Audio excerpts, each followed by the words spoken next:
Você pode sentar, as crianças vão sair com os tios para o culto infantil. Nós vamos ver um vídeo muito interessante, mas eu queria, antes que esse vídeo fosse projetado, destacar 3 frases nessa música que mexe muito com a gente e hoje deverá mexer de maneira muito especial. Traz vida aos sepulcros, torna luto em festa. Pode deixar apagado, sim, pode deixar. Torna luto em festa. Eu não tenho medo de expor minhas fraquezas. Essa música ela é muito profunda e vocês estão cantando ela maravilhosamente bem. Que bom ouvir a igreja louvando ao Senhor, cantando essa música. Vamos ver então esse vídeo.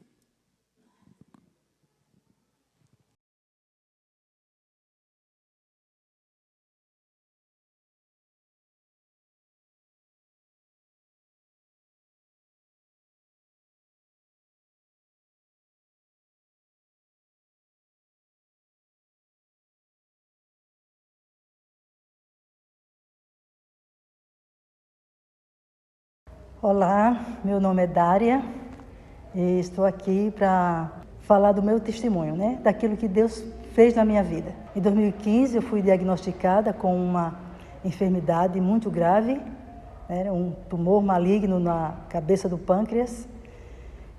Até chegar a esse diagnóstico, passei por diversos médicos e muitos exames e quando chegou o diagnóstico, foi uma coisa assim meio assustadora, porque se tratava de uma doença realmente muito grave e já um tanto adiantada.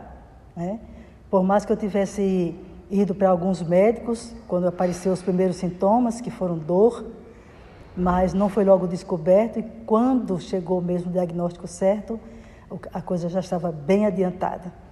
Então, tive que passar por uma quimioterapia primeiro, porque o tumor já estava muito grande e eu tive que passar por esta quimioterapia para que esse tumor diminuísse, para que eu pudesse fazer a cirurgia.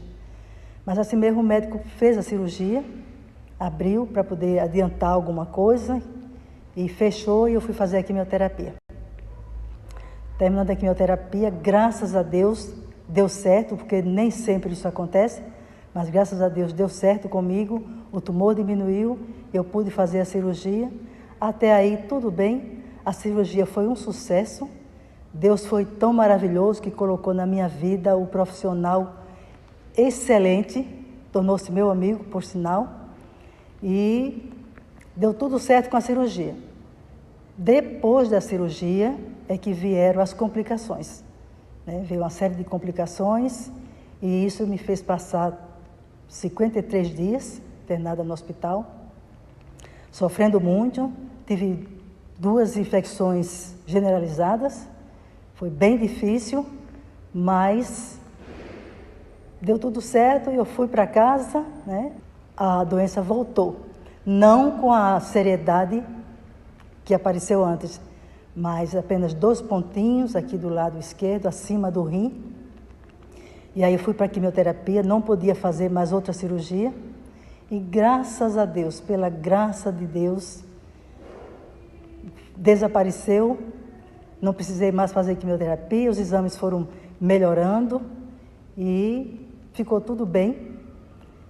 E o médico tinha me dado apenas, no máximo, 2 anos de sobrevida, Estou completando 8 anos agora, em outubro, meu aniversário, dia 25 de outubro, foi nesse mês que eu fiz a cirurgia, e 8 anos. Semana passada eu estive com ele, e ele disse que era só a mão de Deus mesmo. E a minha oncologista também.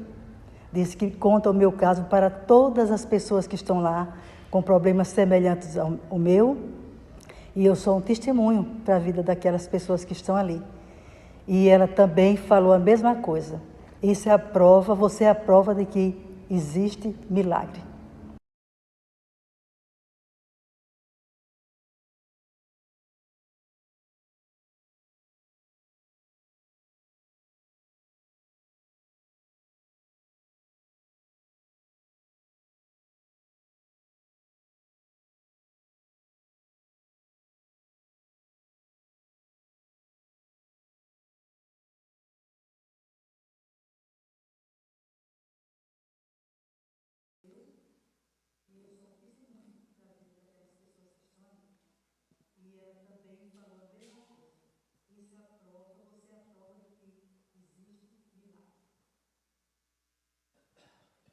Glória a Deus.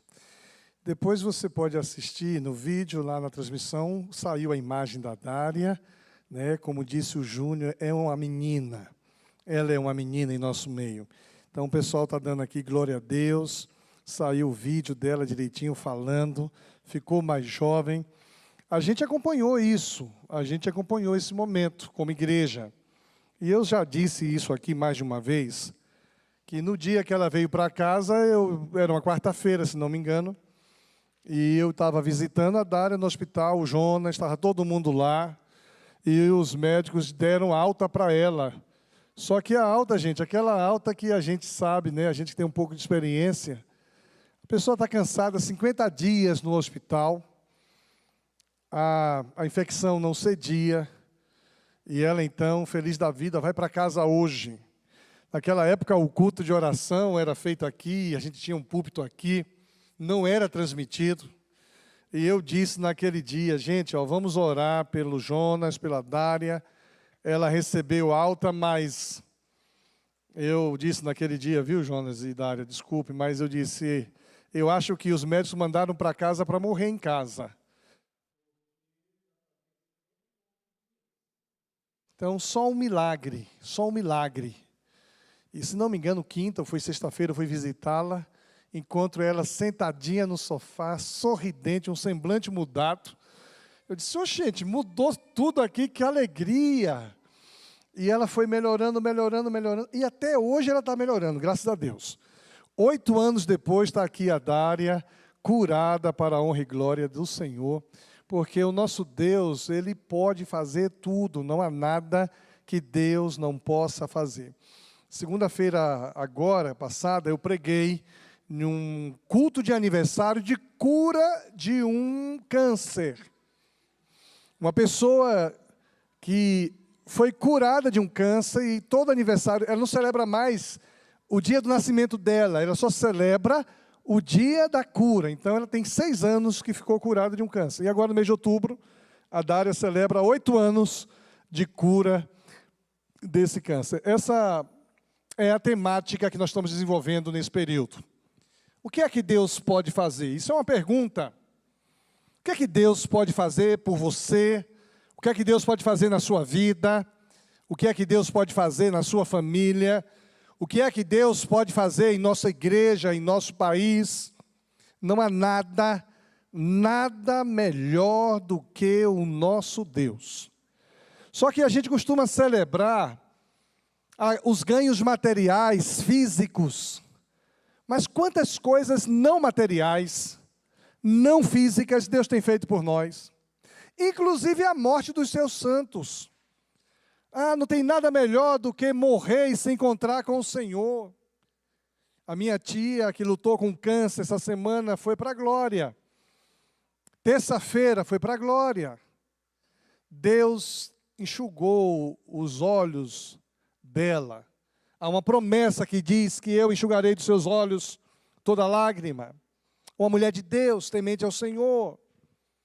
E o Senhor poupou, o Senhor cuidou, e ela está hoje com o Senhor. Então, ainda que pareça ser o fim, não existe fim para Deus. A história de hoje, uma história de que Deus pode fazer tudo, muito mais abundantemente além daquilo que pedimos ou pensamos. É um Deus que traz vida ao sepulcro. Uma cerimônia de um culto fúnebre, nós celebramos a vida, está com o Senhor. Um Deus que pode tornar o luto em festa. O que é tornar o luto em festa? Eu confesso que ultimamente eu fui desafiado a orar por todos os casos de luto. Morreu alguém, primeira oração que eu faço é pedir a Deus a ressurreição. Primeira coisa, morreu alguém, Deus, em nome de Jesus, o Senhor ressuscitou Lázaro, o Senhor ressuscitou tanta gente, ressuscita fulano para a alegria dos familiares, dos parentes e dos amigos.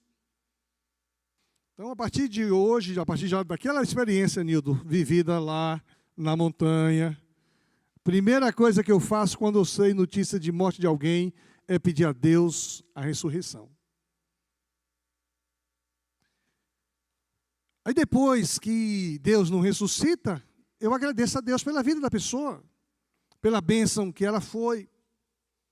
Mas eu queria ler com vocês um texto, uma história de uma mulher.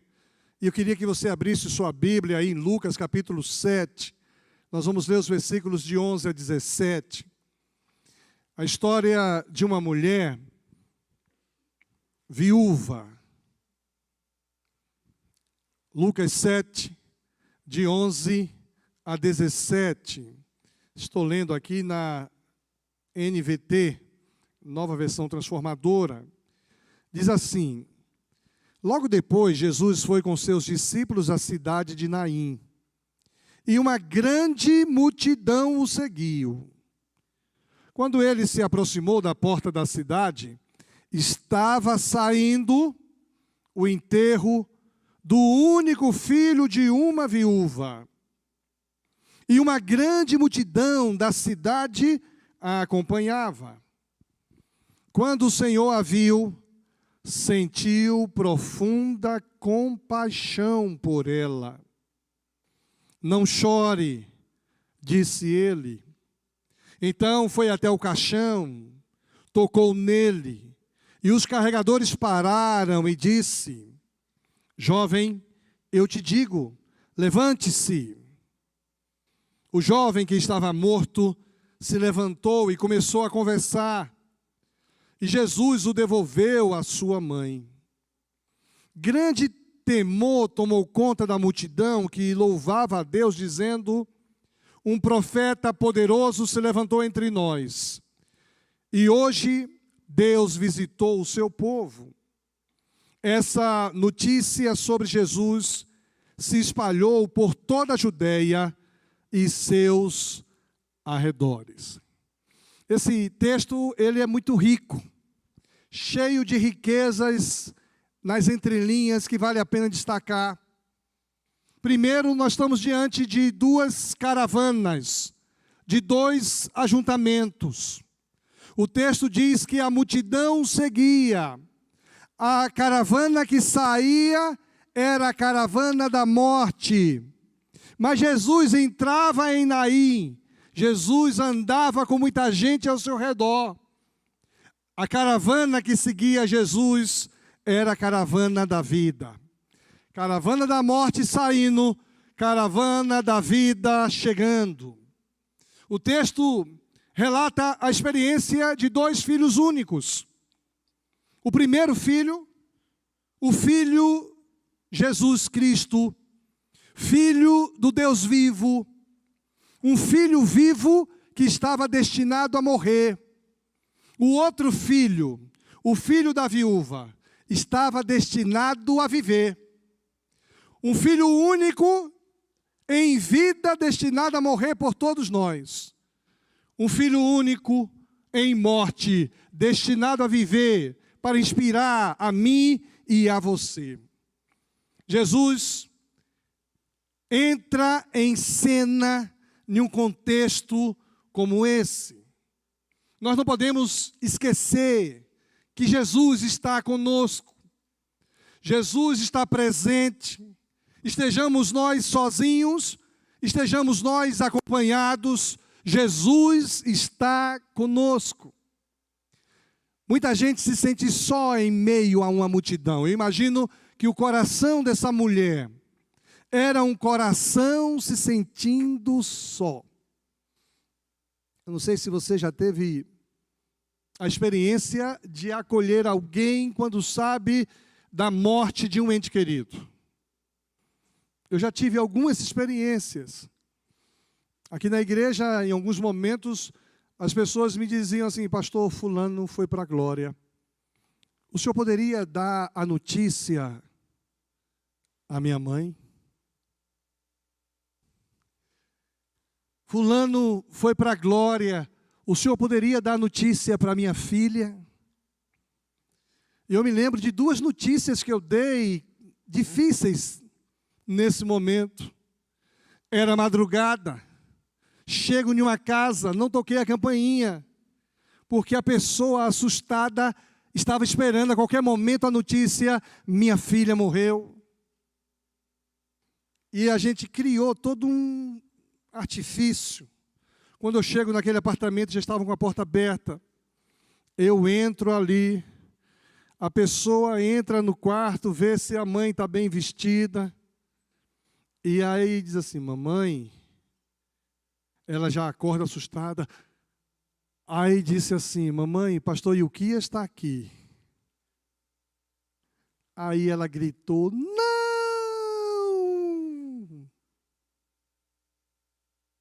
Pastor Ilquias está aqui, altas horas da noite, com uma pessoa hospitalizada, é porque... E ela gritou no apartamento, um grito bem forte, não! E ela estava na cama, escondeu o rosto. Eu cheguei, sentei. Que dificuldade. Uma outra experiência também marcante. Morre o pai de uma irmã, membro da igreja. E aí eu sou chamado para dar notícia. E quando eu estou entrando no portão, a menina vem, se joga em mim e se larga no meu colo. Por quê, pastor? Por quê? Eu não sei mensurar a dor de alguém que perde um ente querido tão amado. Há uma sensação de desequilíbrio. Há uma sensação de entrega. E eu tive que segurar aquela jovem, coração sofrido. Nesse cortejo, nesse ajuntamento, nessa multidão, havia uma mulher, conquanto esteja amparada por parentes, amigos, vizinhos, solidários, uma mulher que se sente sozinha, uma mulher que se sente abandonada, uma mulher que se sente insegura, uma mulher infeliz. Mas graças a Deus havia uma outra caravana chegando. Interessante que o texto não diz que essa mulher clama a Jesus. O texto não diz que essa mulher toca nas vestes de Jesus. O texto não diz que essa mulher diz, tem misericórdia de mim, os cachorrinhos comem das migalhas que caem das suas mesas. O texto simplesmente diz que esta mulher estava a caminho do cemitério para lá deixar a esperança, para lá deixar o fruto do seu sonho, para lá deixar a razão de ser de uma mulher viúva. Com base nesse texto, eu acho que a gente precisa entender algumas coisas que só Deus pode fazer. E quando Deus faz porque Ele vê a nossa dor. Jesus vê a nossa dor. O texto diz que Jesus está entrando e o Senhor viu uma mulher chorando. O Deus que nós servimos é um Deus que tudo vê. Hoje pela manhã falamos que Deus vê o pensamento pecaminoso de alguém. Mas Deus também vê o coração sofrido de alguém. Muita gente gosta de esconder suas lágrimas. Muita gente não gosta de se mostrar chorando. Muitos de nós choramos de maneira disfarçada. Aqui na igreja tem 3 homens chorões. Aqui na igreja. E os 3 homens chorões, eu já sei quando eles estão chorando. Tem um que chora todo culto. Quem? Atílio? O pai ou o filho? O filho? Então tem 4 homens chorões aqui. Nunca vi, Atílio. Vou ficar de olho no senhor agora, viu? Depois você conversa com o Júlio. Mas tem um que chora aqui, e ele chora o tempo todo, começa a lacrimejar, ele fica assim, ó. Cuidadoso, ele senta sempre ali, ó. Tem um outro que senta aqui perto da pilastra, chora o culto todo. E tem um outro que senta aqui na frente, e ele faz assim, ó. Ele fica hidratando a sobrancelha. com lágrimas. Não pode perder uma lágrima. Toda lágrima é preciosa aos olhos do Senhor e aos meus olhos também. Mas na hora de uma dor profunda, não tem como esconder o choro. Eu já fiz choros profundos que não tem como esconder. E essa mulher está levando seu filho, mas Jesus vê a sua dor. O Senhor a viu. O Deus que nós servimos, o Deus que tudo pode fazer, é o Deus que tudo vê. O que Deus pode fazer, Ele faz, vindo ao encontro de um coração necessitado, um coração angustiado, sofrido, se coloca em movimento, saindo da sua segurança, da sua terra, da sua casa, da sua cidade, para uma situação de vulnerabilidade, levando sua preciosidade.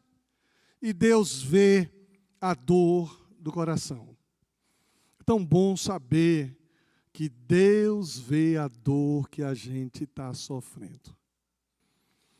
É tão bom reconhecer as dores que nos faz sofrer. A Bíblia diz, bem-aventurados que choram, porque serão consolados, e quem esconde o choro não recebe o consolo. Deus viu a dor daquela mulher. Deus vê, conhece a sua dor. Na verdade, a psicanálise diz que todas as dores vividas e sofridas estão vivas dentro de nós. Todas as dores sofridas e vividas estão vivas dentro de nós. As dores que somos incapazes de suportar, o nosso superego, para nos proteger, pega essa dor e joga lá no inconsciente. E só libera quando a gente tem condição de suportar. Por isso que muitas vezes nós lidamos com algumas perdas depois de algum tempo. Conversamos sobre perdas depois de algum tempo. E quase sempre depois de uma sessão de psicanálise ou de um atendimento psicológico, ou de um gabinete, as pessoas sonham com alguma coisa e a gente que faz tratamento nessa área diz, olha, tudo bem com você? Tudo bem? Como foi depois daquela nossa conversa? Pastor, eu tive um sonho. Qual foi o sonho? E o inconsciente se abre e coloca a dor que agora nós somos capazes de administrar, de gerir, de conviver. Jesus conhece a sua dor. Jesus sabe do que você precisa e Ele vem ao seu encontro. Uma outra coisa que a gente aprende nesse texto é que Jesus se compadece de nós. Ele não apenas vê a nossa dor, mas tem compaixão de nós. O texto deixa bem claro, Jesus sentiu profunda compaixão. A profunda compaixão vai além do momento em que alguém passa por uma dor, por um sofrimento. A profunda compaixão acompanha o depois. O que Deus pode fazer, Ele faz porque tem compaixão. Não é porque merecemos, não é porque nós somos bonzinhos. O texto não diz quem é essa mulher, o texto não diz quem é o seu filho. O texto não relata como é que essa mulher vivia. Mas Jesus, vendo uma mulher em lágrimas, a Bíblia diz que Jesus sentiu profunda compaixão. Quando alguém perde alguém, é bonito de ver a solidariedade. Mas depois de uma semana, a gente consegue viver nossa vida e muitas vezes esquecemos da família que está lutando com a dor da perda. E às vezes nós ficamos constrangidos em abordar, em perguntar, pensando que se falar sobre esse assunto vai machucar, e pode machucar. Nós não sabemos como lidar, mas a gente às vezes também não manifesta compaixão. Nós oramos na quarta-feira, na quinta ou na sexta, fui visitar o Jonas e a Dária, e vendo aquela alegria dela, nosso coração se encheu de alegria. Deus visitou com compaixão, Deus mudou o processo, Deus mudou o curso natural. O que Deus pode fazer, Ele faz porque tem compaixão, não porque nós mereçamos. Mas a misericórdia do Senhor se renova a cada manhã sobre nós. Outra lição que esse texto nos ensina é que Deus consola o necessitado. Nós oramos ainda há pouco aqui pelas famílias que estão lá em Israel. Talvez tenham ali pessoas muçulmanas, talvez tenham ali pessoas cristãs, talvez tenham ali pessoas hinduístas, talvez tenham ali pessoas não cristãs que não creem em nada. Mas Deus consola. Jesus disse, não chore. Não tem nada melhor do que experimentar o consolo de Deus. Todo culto de gratidão, eu sempre leio um texto do apóstolo Paulo aos Coríntios, dizendo que o Espírito Santo nos console, como consola todos que passam por tribulações, para que com a consolação que nós somos consolados, sejamos nós também consolo na vida do outro. E olha, gente, não tem palavras que resolva, não tem o que dizer em uma hora como essa, a não ser abraçar e ficar ali. Às vezes o silêncio nos consola. Às vezes a presença nos consola. Você consolar alguém que passa por sofrimento, por tribulação, está ali. Consola. O que Deus pode fazer, Ele faz consciente da sua entrega. Ele sabe o que Ele vai fazer. Ele sabe o que é necessário para que aquela situação seja suportada. Para que aquela situação seja transportada, seja superada. Quando o Senhor consola, chega para aquela mulher e diz, não chore. Parece uma coisa complicada. Para mim e para você, ouvir isso é fácil. Nós sabemos que Jesus é Senhor dos senhores. Nós sabemos que Jesus estava na criação do universo. Nós sabemos que a palavra de Jesus tem poder. Nós sabemos que Jesus pode trazer vida aos sepulcros. Nós sabemos que Jesus tem todo o poder. Aquela mulher não sabia. Aquela mulher está saindo se sentindo só. Ela nem enxerga a multidão que vem entrando ali com Jesus. De repente, aquele homem vem se aproximando e ela tenta se desviar. Aquele homem que se aproxima diz, não chore. Se fosse eu ia dizer, não chore. Você está...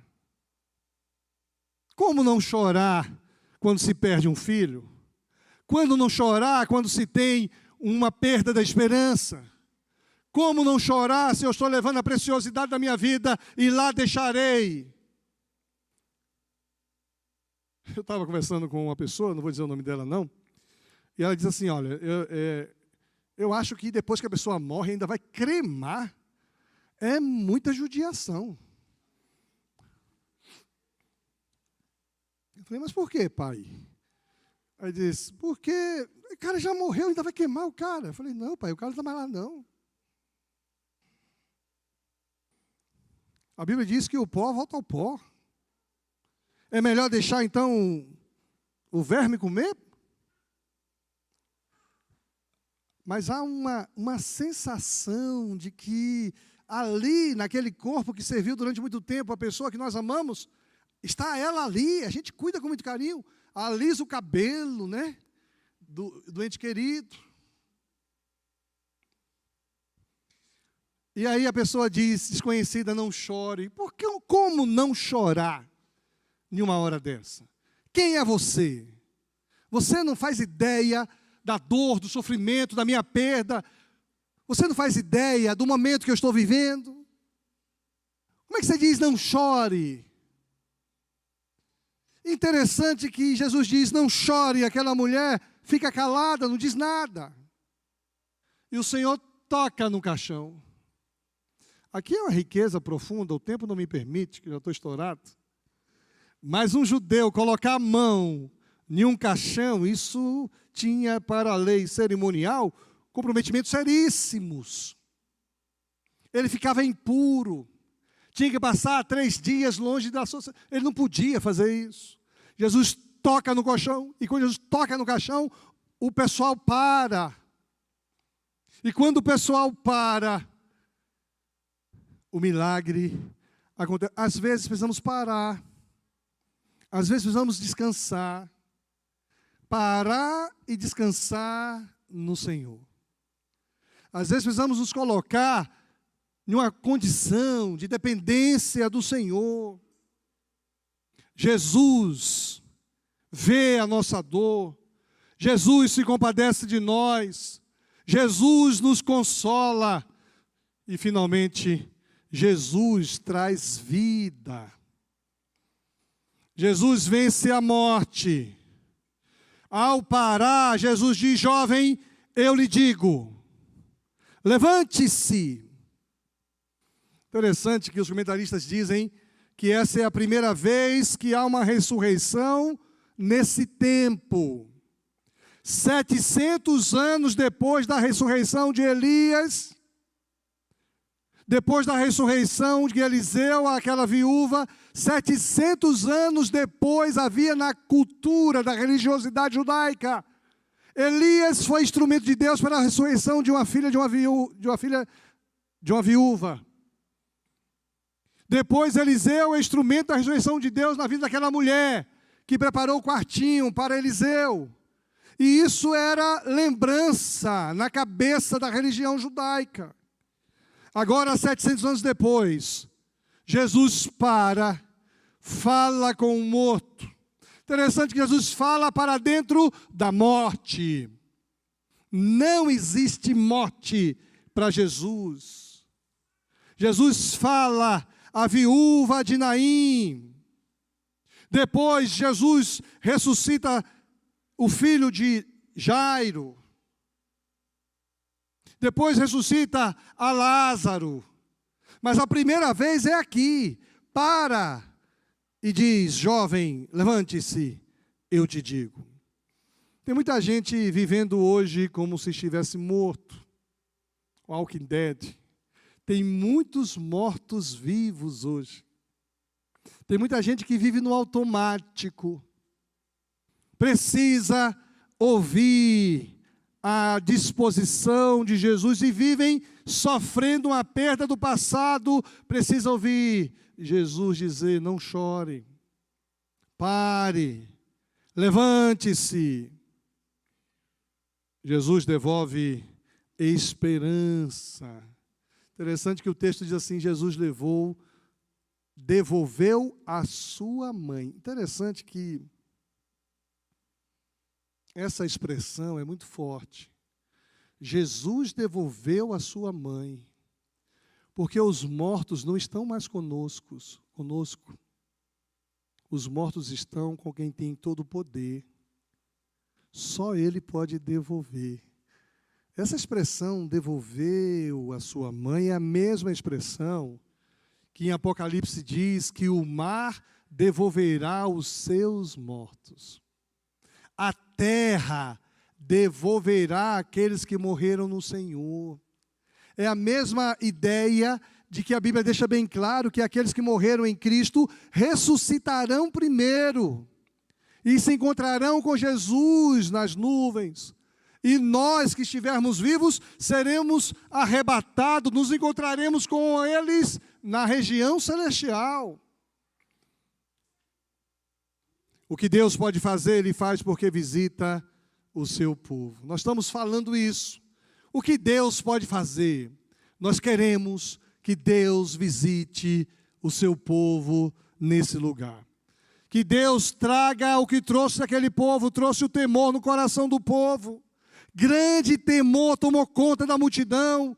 Nós devemos nos reunir aqui com temor ao Senhor. O texto diz que trouxe glória a Deus. O que Jesus fez glorificou ao Senhor.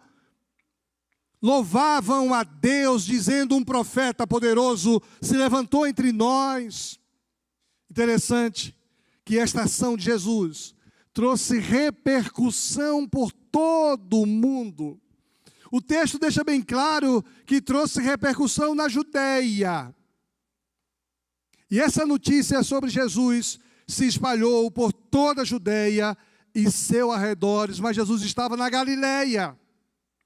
O milagre acontece na Galileia, na região norte, e repercute na Judeia, na região sul. O que Deus pode fazer tem repercussões maiores do que a gente imagina. pergunta é: o que é que Deus pode fazer por você? A equipe do louvor pode subir.